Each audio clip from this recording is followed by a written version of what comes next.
Здравейте на всички и добре дошли обратно в нашата поредица Жените от Библията. Днес ще си говорим за живота на Сара и Авраам и по-специфично за Сара самата нея. И кои всъщност са те? Нека заедно да отворим в Битие 12 глава. Битие е първата книга от Библията, 12 глава. След Адам и Ева се случиха много интересни неща, които може да си прочетете. Случи се Ной и потопа, случи се Вавилонската кула преди това, когато Бог раздели езиците на хората и също така имаше огромно нечести по земята и дойде потоп. И Ной, заедно с неговото семейство, изпълниха това, което Бог им заръча, за да може да се спаси човешкия род. Той беше единственият праведен. И после от синовете на Ной произлезе всъщност Авраам. И по-специфично от потомството на Сим. Сим, който беше първородният на Ной, когото също така Ной благослови. И това е много интересно, че Авраам идва точно от първородният на Ной. Аз съм сигурна, че това не е случайно и не е случайно Бог благославя после Авраам и от него всъщност произлиза целият еврейски народ. И всъщност дори ние християните, които чрез вяра се спасяваме, в Евреи четем, че също както Авраам повярва в Бога по същия начин, така и ние се спасяваме чрез вяра. И това му се сметна за правда. И нека да прочетем всъщност за Авраам. Баща му беше Тара. И ето го родословието на Тара, 27 стих. Роди се Авраам, Нахор и Аран. Аран роди Лот. И Аран умря преди баща си Тара в Халдейски, в родната си земя. Авраам и Нахор си взеха жени. Името на Аврамовата жена беше Сарая, а името на Нахоровата жена Мелха. Дъщеря на Аран, който освен, че беше баща на Мелха, беше баща и на Есха. А Сарая беше бездетна. Нямаше дете. И Тара взе сина си Авраам и внука си Лот, Арановия син, и снаха си Сарая, жена на сина си Авраам.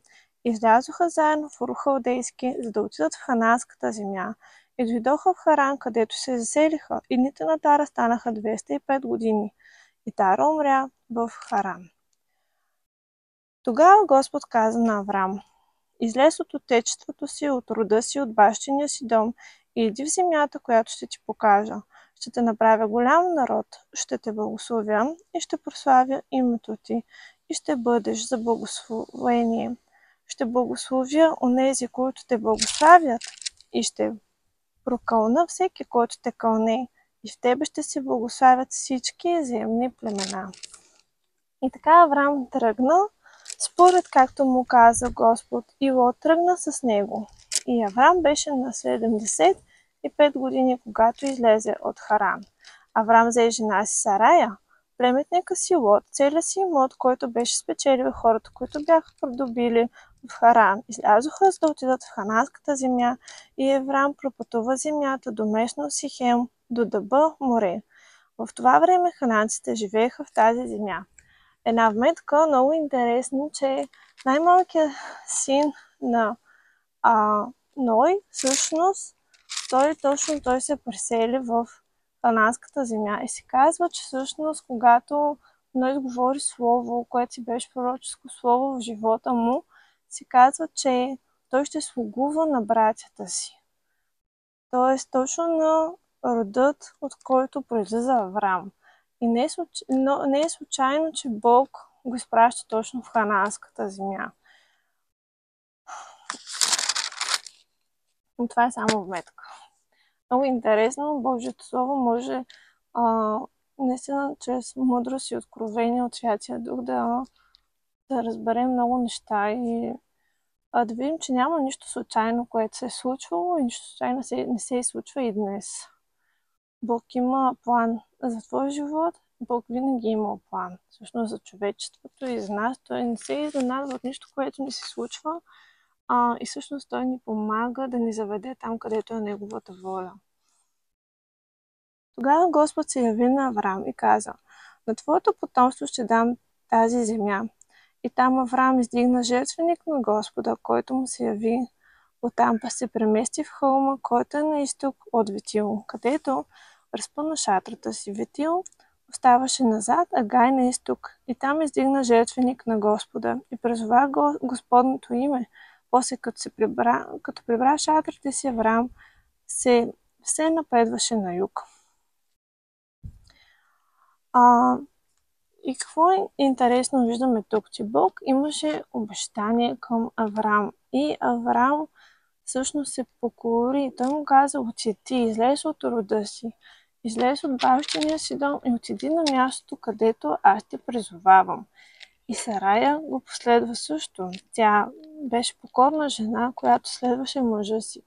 Всъщност това е едно от нещата, които ние можем да научим от нейния живот, че тя последва мъжа си и последва видението, което Бог даде на Авраам. Когато ние станем едно, мъжът и жената станат едно, абсолютно ние четем и по-нататък и в Новия Завет. И това е Божия план. Така Бог е наредил нещата, че мъжът води домът. И най-доброто е мъжът да е воден от Бог. Защото със сигурност той води домът и това е Божият ред. Има благословение в това, особено ако мъжът следва Божия призив и глас. Авраам в Египет. А в земята настана глад. Това Авраам слезе в Египет и поживя там, понеже гладът беше се усилил в хананската земя. И когато приближи до Египет, каза на жена си Сарая: виж сега, знае, че си жена, красива наглед. Египтяните, като те видят, ще кажат: тя му е жена и мен ще убият, а тебе ще оставят жива. Кажи, моля ти се, че си ми сестра, за да ми бъде добре покрай теб и да се опази животът ми поради твоята дума. И като влезе Авраам в Египет, египтяните видяха, че жената беше много красива. Видяха и фараоновите големци и я похвалиха на фараона, затова жената беше заведена в домът на фараона. И заради нея той направи добро на Авраам, който придоби овце, говеда, осли, слуги, слугини, ослици и камили. Но Господ порази фараона и домът му с тежки язви поради Авраамовата жена Сарая. Тогава фараонът повика Авраам и каза: какво е това, което ти ми направи? Защо не ми каза, че ти е жена? Защо ми каза сестра ми? И така и аз я взех за жена. И така сега, ако жена ти я вземи си и си отидим. Много интересно това, което четем Авраам, което направи, за да опази живота си. Сигурно виждаме, че Бог не благоволи в тази лъжа, в тази измама, в това, че всъщност той за да спаси живота си, той предложи жена си и остави ето така да бъде нечия друга жена. И виждаме, че абсолютно Бог не благоволи върху това. Върху това негово решение. Тя си покори, да, абсолютно. Беше ли правилно? Не беше правилно. И всъщност виждаме, че имаше и последствия от това.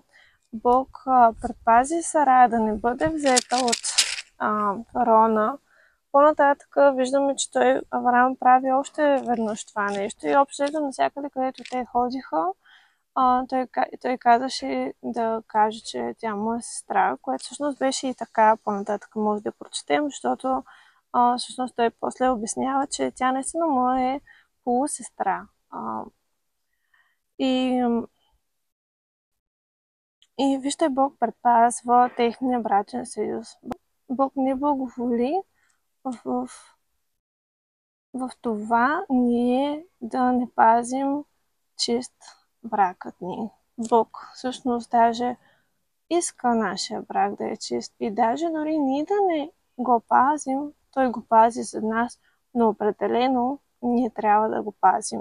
Трябва да пазим съюза си, трябва да пазим бракът си чист пред него, защото има благословение в това. И аз съм сигурна, че даже и да бяха поискали жена му и той, ако беше казал истината, аз съм сигурна, тъй като Бог беше с тях и беше благоволил в тях и неговото благословение беше с тях навсякъде, аз съм сигурна, че той ще да ги предпази, ще да предпази домът и семейството им, както и го направи, и без да се лъже. Просто една от другите точки, които искам да отбележа в тази история е, че Бог винаги ще ни защити, но и ние трябва да му се доверим, че той ще го направи. И да не се опитваме по наш си начин но неправилен начин да се спасим. Дори да имаме добри намерения, ако не е правилното нещо, то не е правилно. Така Авраам излезе от Египет, той, жена му и всичко, което имаше заедно с Лот, и замина към южната страна. Авраам беше много богат, с добитък сребро и злато. И виждаме, че всъщност Авраам всичко, което правеше, цялото благословение, което дойде върху него, той знаеше, че това благословение е от Бог. Той даже пренесе жертва и даде благословение на Селимския цар Мелхиседек, който беше свещеник на Всевишния Бог, и го благослови. Той наистина беше благословен. Това има голяма дълбочина, но това е друга тема. И може там да чуете моят прекрасен съпруг Георги Николов, който не само е прекрасен съпруг, но много помазан и служител на Господа. Той има получение точно за десятъкът. И ако това ви е интересно, може да чуете повече в страницата на Християнски център Реформация Сандански. И той точно това го получаваше и беше много силно, че десятъкът всъщност не идва от законът, когато дойде Мойсей и дойде законът, но всъщност ето тук беше постановен десятъкът. Каза се, и Авраам му даде десятък от всичко в 20 стих на 14 глава от Битие. И по-нататък четем вече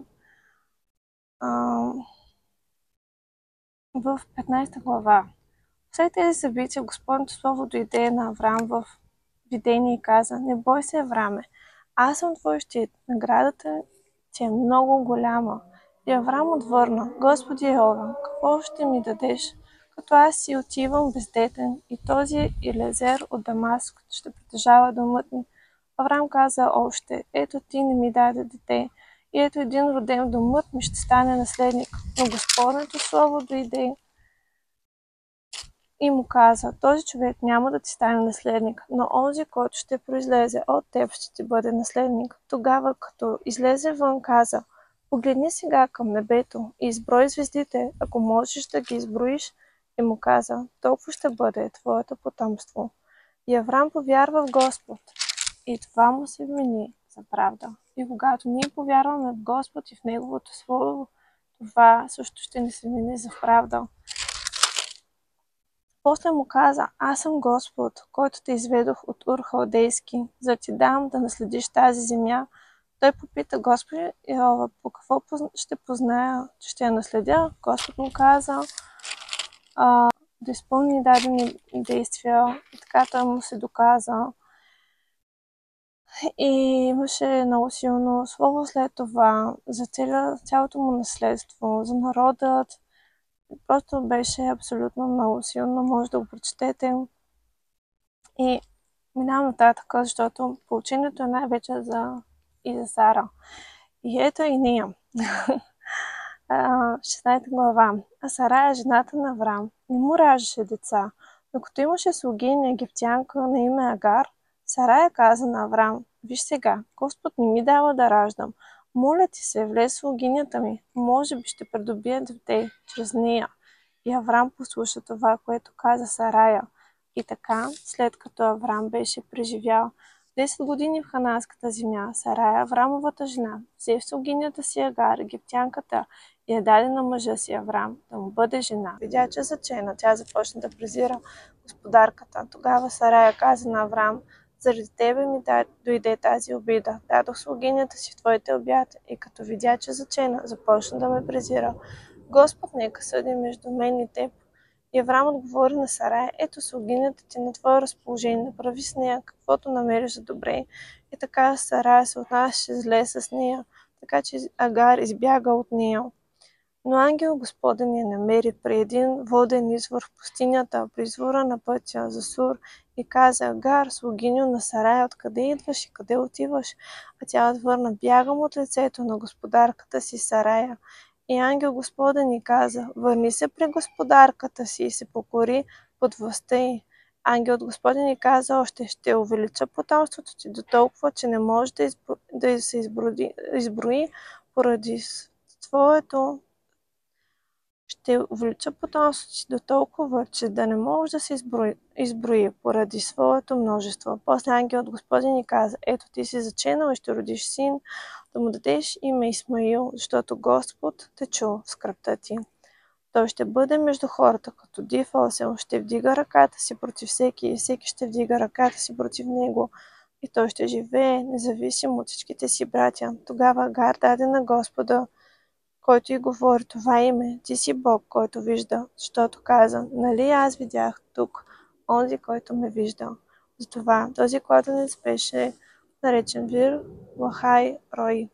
Ето, той е между Кадис и Варат. И Агар роди син на Аврам, който наименува роден от нея Исмаил. И Аврам беше на 86 години, когато Агар му роди Исмаил. Какво четем тук? Това, което се случи, със сигурност не беше Божията съвършена воля.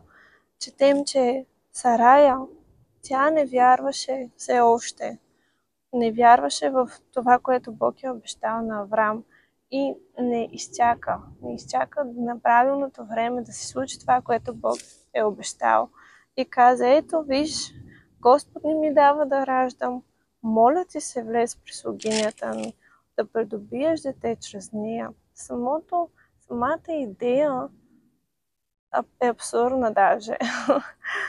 Защото и много пъти ние в тревогата си, в притеснението си, в нечакането си, в нетърпението си, в съмнението си, че Бог ще изпълни това, което Той ни е обещал, постъпваме точно като нея.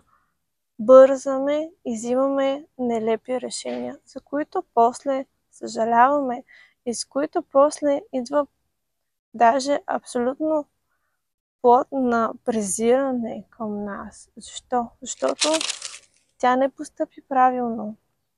Абсолютно. Тя не се довери на Бог. Така че нещо, което виждаме в живота на Сарая, е, че когато не повярваш, когато не търпиш, не изтърпиш, не изчакаш Божието време и Божите обещания, взимаш решения, за които после съжаляваш, защото те ще дадат плод, несъмнено. И нека да не постъпваме по този начин, скъпи жени. Нека да се доверим на Божия призив към живота ни, и това, което Той е казал, Той със сигурност ще го изпълни. Но Бог абсолютно показа голямата си милост и любов. Защо? Защото Неговото благоволение беше в Аврам и Агар носеше семето на Аврам. И виждаме, че Бог се намеси. Можеше това семе да умре. Можеше и Агар да бъде изгубена. Обаче Бог се намеси и Той абсолютно изпрати своя ангел, за да отиде при нея и да й каже: виж, върни се, покори се под властта, която е над теб, защото има благословение в това. И също така и каза: ще увелича потомството ти, ще родиш син, защото Бог чува скръбта ти. И Бог чува и твоята скръб, ако някой е постъпил неправилно спрямо теб. И защото тук абсолютно Агар беше използвана. Агар беше прогонена за нещо, което тя може и да не е искала. Защото никъде не четем, че нали, Агар по някакъв начин е ходила нали, да прилъстява Авраам или нещо такова. Не, това беше решение на Сарая, беше решение на господарката и абсолютно не беше честно спрямо нея, не беше правилно. И Бог видя това. Бог видя, че с нея не беше постъпено справедливо. И Бог е Бог, който защитава тези, с които не е постъпено справедливо. И искам да ти кажа, че ако някой е постъпил несправедливо спрямо теб, Бог те чува. Бог те вижда. Точно както тя каза, Гад даде на Господа, който и говореше това име, ти си Бог, който вижда. И абсолютно е така. Бог те вижда, Бог вижда ситуацията си и ако някой е постъпил нечестно спрямо теб, повярвай ми, Бог ще обърне това нещо в твое благословение. Бог ще защити делото ти. Ти просто му се довери. Довери се и бъди покорна върху това, което той ти казва и те води. Прости и продължи с него, защото той ще обърне твоята ситуация. Словото казва, че той обръща всяко зло да работи за доброто на онези, които му се боят и го обичат. В 17 глава четем как Бог сключва завет с Авраам. И той казва, аз съм всемогъщия, ходи пред мен и бъди непорочен. И ще сключа завет между мен и теб и ще умножа потомството ти. Ето мой завет с теб и ти ще станеш баща на множество народи. Няма вече да се наричаш Аврам, а името ти ще бъде Аврам, защото те направих баща на множество народи. Това всъщност означаваше вече името му. Баща на множество народи. Ще те направя плодовит и ще произведа народи от теб и царе ще произлязат от теб и ще утвърдя завета си между мен и теб и потомците ти след теб. През всичките им поколения за вечен завет и ще бъда Бог на теб и на потомството ти след теб. На теб и на потомството ти след теб ще дам за вечно притежание земята, в която си пришелец, цялата хананска земя и ще им бъда Бог. Каза още на Авраам Бог, пази завета ми ти и потомството ти след теб през всичките им си поколения. Ето моя завет, който трябва да пазите. И тогава всъщност Бог положи този завет и беше обрязването като знак на завета между него и Авраам. И той заповяда това обрязване да се случи между всяко едно мъжко дете, между тях поколенията напред и всъщност това евреите се обрязват по законът и всъщност това не е законът, това е завет, който беше установен с тях. И знаете ли какво? Ние чрез вяра в Исус Христос също имаме завет с Господа. И той вече, четем в Новия завет, вече този завет не е чрез плътта като знак. Вече не е нужно човек да се обрязва, за да спази този завет, а вече Бог обрязва нашето сърце. Той маха грехът от нас, от нашия живот и ни дава нов живот.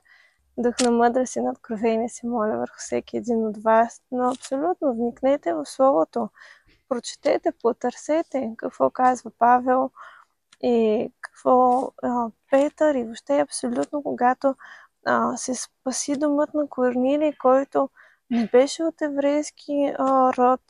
И тогава, и всъщност когато започнаха да се спасяват толкова много хора, които не бяха от еврейския род, и започнаха да идват тези въпроси, ама сега да спазват ли закона, ама сега се обрязват ли.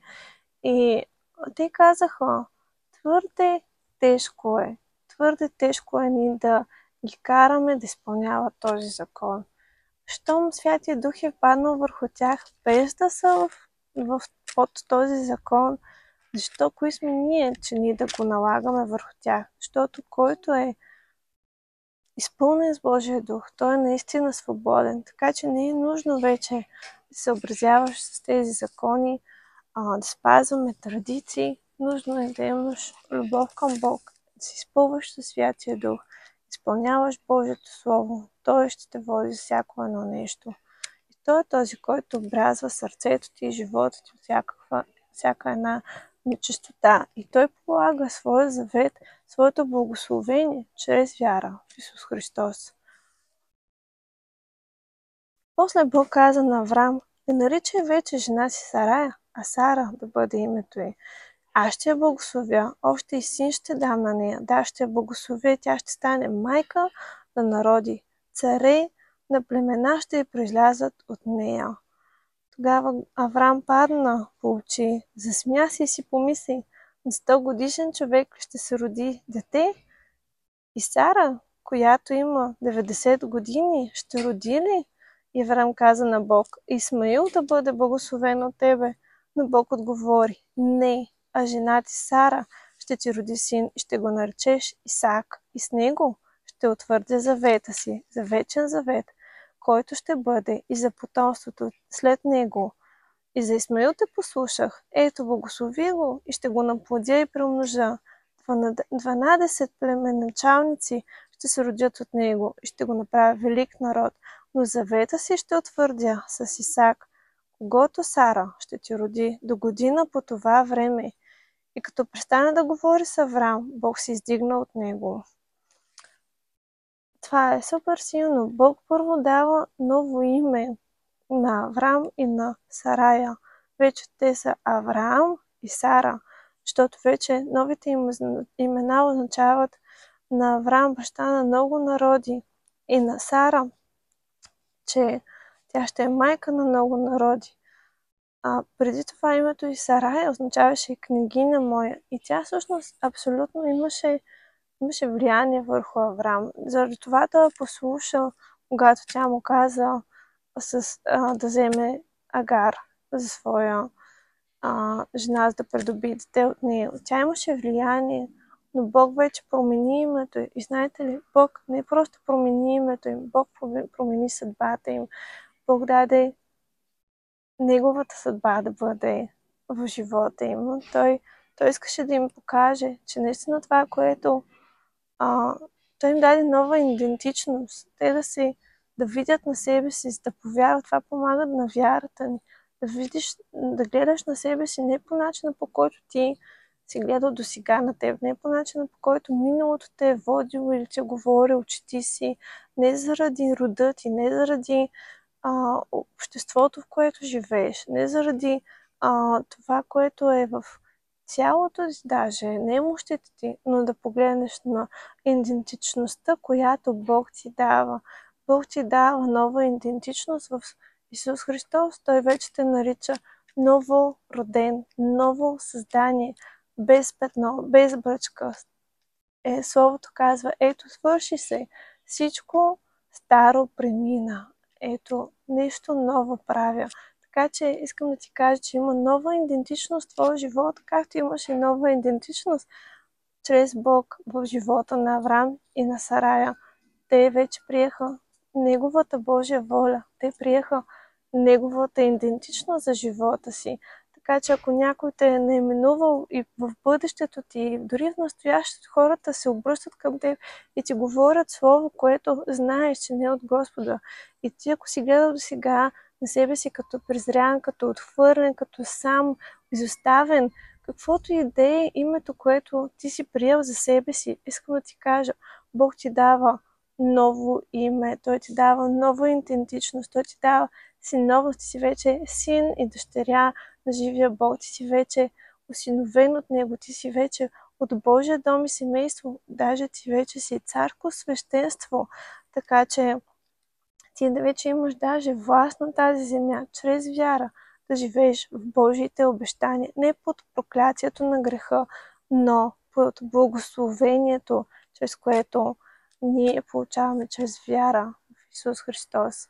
Така че ти вече имаш благословение. Ако до сега ти си се борил с болести, с немощи, с бедност, с проклятията на грехът, с даже наследство, което е лошо, проклятие от поколение на поколение. Искам да ти кажа, че ти можеш да се молиш против тях, можеш да ги разчупиш, да кажеш, ето всичко полагам под кръвта на Исус Христос, под завета, който аз имам, чрез кръвта пролята за мен, чрез Неговото тяло, което беше бито на кръста заради мен и заради моите грехове. Той ме прави съвършено чист, съвършено цялостен. Така че моето тяло е цялостно. Аз съм вече здрав, аз съм вече здрава. Аз вече не съм опашка, но аз съм глава. Бог ми дава власт, Бог ми дава сила чрез Него, чрез Святия Дух. Аз побеждавам, вървя победоносен живот. Това не е просто едно хубаво слово, позитивно слово. Не, това е, което Божието Слово казва. Това е истината Божия. Това е истината Божия. Божието Слово е истината. Това е истината. Има много истини в този свят, но това е истината над всяко друго нещо. Това е, в което ние полагаме живота си. И само чрез Божието Слово ние ще живеем. Словото казва, не само чрез хляб ще живее човек, но и всяко Божие Слово. Искам да ти кажа, че в Божието Слово има много обещания, написани специално за теб. Ти, която си Божия дъщеря, ти, който си Божий син, има Божи обещания записани в това Слово, да можеш да живееш победоносен живот, да можеш да живееш Божиите обещания. Амин. Така че Бог положи завета си с Авраам, той им даде нова идентичност, нови имена, защото той искаше да погледнат на себе си вече не така, както те са гледали до сега на себе си, но така, както той гледа на тях. Така и Бог иска и ти да видиш своя живот, своето бъдеще с Бог. Той е твоята идентичност.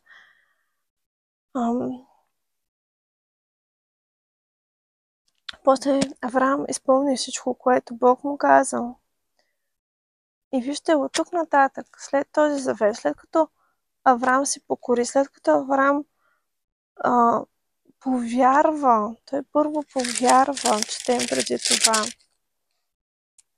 че той първо повярва в Господа и това му се вмени за правда. Авраам повярва в Господа и той му го вмени за правда.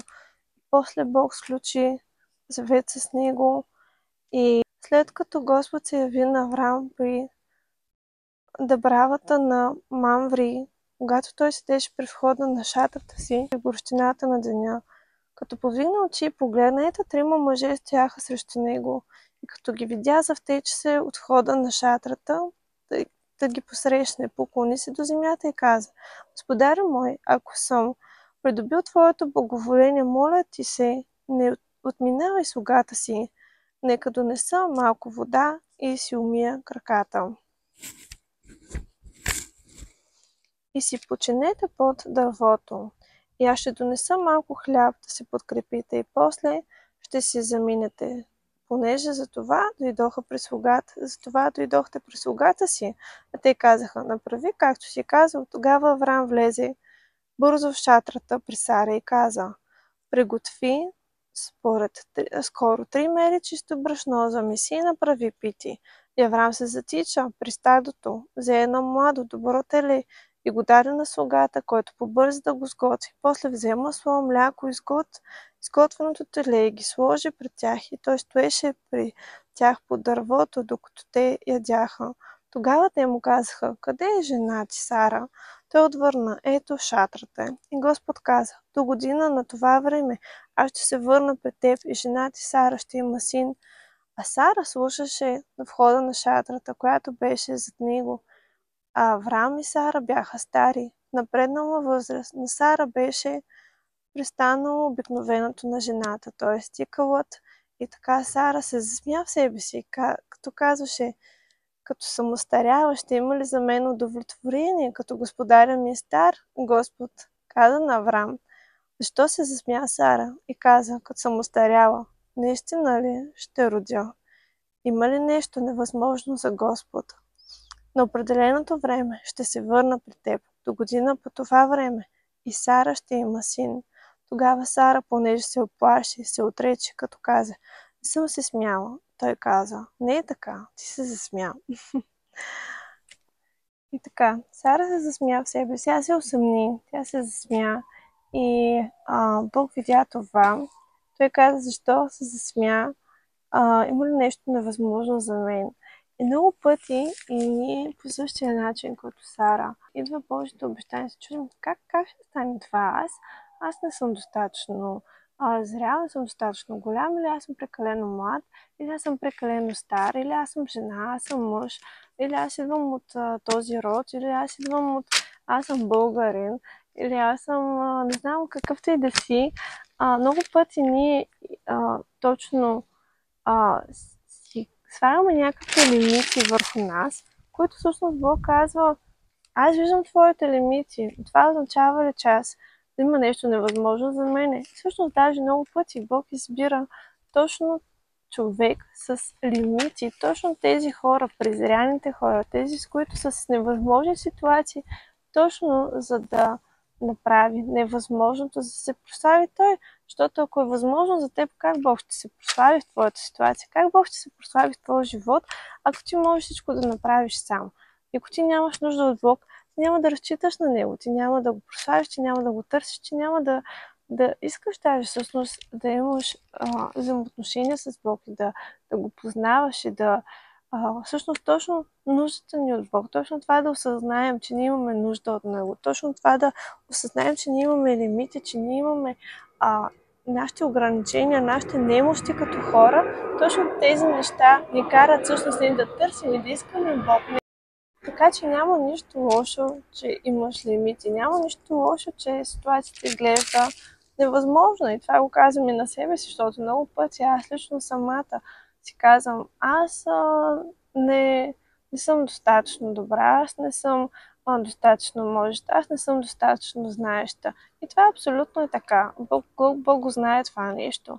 А когато започнах тези видеа, си казах: Боже, аз не съм го правила това до сега, да се снимам. Аз, примерно, не съм толкова добра пред това да говоря пред камера. Имам някакви притеснения, имам някакви несигурности в себе си. Обаче Бог въпреки това ти каза: направи го. Защото аз ще се прославя в това нещо, аз ще се прославя точно в твоята немощ. Защото там аз ще се изявя силен. Така че Бог каза: има ли нещо невъзможно за мене? На определеното време ще се случи това, което аз ти обещавам. И всъщност цялата история на Сара, това, което може да видим абсолютно, на първо място е, че Бог спазва своите обещания. На второ място има благословение за теб и дома ти, когато ти почиташ мъжът си като жена. Сега говоря конкретно на жените. Ако ти почиташ мъжа си, ако ти го следваш, особено ако този твой съпруг, той има страх от Господа, следва Господа, търси го и ходи в пътя, който той му отрежда, искам да ти кажа, че ти ще бъдеш благословена. Дори само за това, че ти се покоряваш на мъжа си и го слушаш, и го почиташ, и го обичаш. Дори само заради това. Ние виждаме, Сара тук повярва ли? Не. Пана ли страх? Да. Тя се оплаши. Но това беше един божествен страх, който я накара всъщност да се покори на Божието Слово. По-нататък четем, че Авраам се засели между Кадис и Сур, живееше при пришелецът в Герар. Бог много го благослови целият му дом. Той пак отново излъга за жена си Сара. Пак отново казвам, не беше правилно. Бог отново спря това тя да бъде взета от този човек. Той дойде проклятие даже върху този човек. Бог му се яви и му каза: ето ти умираш заради жената, която си взел, защото тя си има мъж. И Бог му каза в съня: да, знам, че си направил това с праведно сърце. Също така аз те въздържах да не съгрешиш против мен и затова не те оставих да се докоснеш за нея. И така сега върни жената на човека, защото е пророк и ще се помоли за теб и ти ще останеш жив. Но ако няма върнеш, знае, че непременно ще умреш ти и всички твои хора. И той после върна жена му, Сара, върна я на Авраам. Бог го благослови, Бог го защити. И това е интересно. Аз вярвам, че Божието благословение беше върху Авраам и благодат, абсолютно благодат. И всъщност тази благодат е абсолютно същата и в нашия живот, след като ние се спасим, след като ти се спасиш, повярваш, приемаш Исус Христос, покараш се за греховете си. Да, ти ставаш ново създание, обаче още душата ти не е обновена, умът, чувства, воля. Още те имат нужда да растат в Божието Слово. Те имат нужда да се променят. Имаш нужда да работиш върху себе си, върху характера си, върху решенията си. Така че когато човек се спаси чрез вяра, духът му остава новороден, абсолютно. Обаче душата, което е ум, чувства, воля, те имат нужда да израстват в Божието Слово. И да обновяваме умът си според Божието Слово. Как става това? Като разсъждаваме върху Божието Слово всеки ден. И то стане откровение в нас до такава степен, че ние започваме да живеем според него. И благодата е там. Там в нашите немощи Святия Дух да ни помага. В нашите грешки Святия Дух да ни помага. Бог да ни помага, дори когато се грешим, дори когато паднем. Това не означава, че ето, съгрешавай си, ти си спасен, сега можеш да живееш грях, Не. Абсолютно Бог каза, аз не благоволя в това, аз не благоволя в грехът. Затова те предпазих, защото знам, че имаш страх от мен. И всъщност Бог ще ни предпазва от много грешки, ако имаме страх от Него. Божествен страх, който иска да ни доближава към Бога. Не този страх, който ти казва, ти си недостоен, каквото и да направиш, не можеш да се спасиш, каквото и да направиш, просто няма смисъл. Продължай да си грешиш, продължай без това, никога няма да бъдеш съвършен и свят. Да, така е, абсолютно, но поради Божията любов и милост, поради делото на кръста, поради Божията любов и Святия Дух, който е в нас, вярващите, Бог казва, не съгрешавай, аз ще ти помагам, аз ще бъда с теб. Ако ти търсиш лицето ми всеки ден, аз ще ти помагам, аз ще ти помагам да се справиш с твоите немощи, аз ще те изцеля, аз ще ти помагам да се справиш с този грях, който чука постоянно и те гони всеки ден да съгрешиш против мене. Аз ще ти помогна, просто ми предай, покажи. Не е нужно ни да крием грехът си от Бог. Той много добре знае нашите немощи, той много добре знае всичките ни битки, дори най-тъмните места в живота ни, Бог ги знае.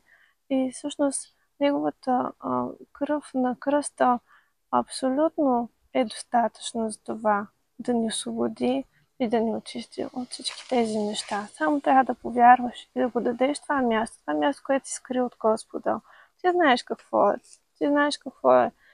Бог знае какво е също, но той иска да му го дадеш, защото той е джентълмен. Святия Дух е джентълмен. Той чака ти да му дадеш. Той не идва като насилник, като дявола, да идва да нахуе през вратата. Напротив, той чака, тропа на вратата и казва, ще ми отвориш, ще ми дадеш ли това място, което е немощно, което е болезнено за теб, което е срамно за теб. Отвори, дай ми го и виж аз какво ще извърша в живота ти. Знам, че това е за някой, защото не планувах да го говоря. Но сега, като ги четох тези стихове, абсолютно вярвам и вярвам, че това е от Святия Дух. Така че приеми го.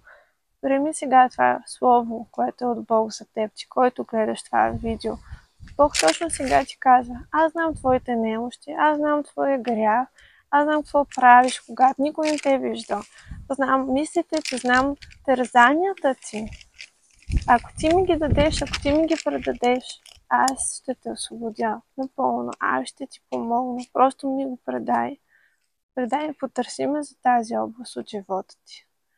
Потърси ме, дай ми я. Някъде от мен, защото тя просто ще става. Грехът никога не може просто да го подметеш под килима. Той просто ще излезе още по-голям, още по-труден и гаден. Ако просто го издадеш наяве в светлината, тъмнината, там където има светлина, тя не може да стои. Така че ако ти просто изведеш тъмнината наяве на светлината, повярвай ми, тази тъмнина ще ще напусне живота ти. Амин. И 21 глава. Господ посети Сара, според както беше казал. И Господ направи на Сара, както беше казал, защото Сара зачена и роди син на Авраам в старините му, в определеният му от Бога срок. Виж, има време за всичко под слънцето. Има време за всяко едно нещо, за което ти се молиш и чакаш на Господа. То ще дойде. То ще дойде в срока и времето, когато Бог е определил. Просто му се довери, както ви казахме по-рано, че изчакай най-доброто. Ще дойде, предстои за живота ти. Бог знае кога. Просто му се довери и когато ти му се доверяваш, това не е процес на чакане. Все едно ти седиш и просто чакаш на столчето да дойде твоя ред. Не, това е процес на израстване, на растеж. Това не е статичен момент в живота ти, в който все едно нищо не се случва. Напротив, в този момент, в тези моменти, в които ние чакаме, подготви се активно, като приготвяш място и си приготвяш за това обещание, което Бог има за теб. Той ще го изпълни, Той ще ти го даде. Това беше от мене. Бъдете благословени. Не забравяйте да се абонирате, да харесате и да коментирате това видео. Споделете го с ваши приятели, за да достигне до повече хора и да бъде за благословение за други. Ще се радвам да ме последвате в социалните мрежи и до нови срещи. Нашата поредица продължава и следващия път ще си говорим също за много интересна жена. Бъдете в очакване. Чао!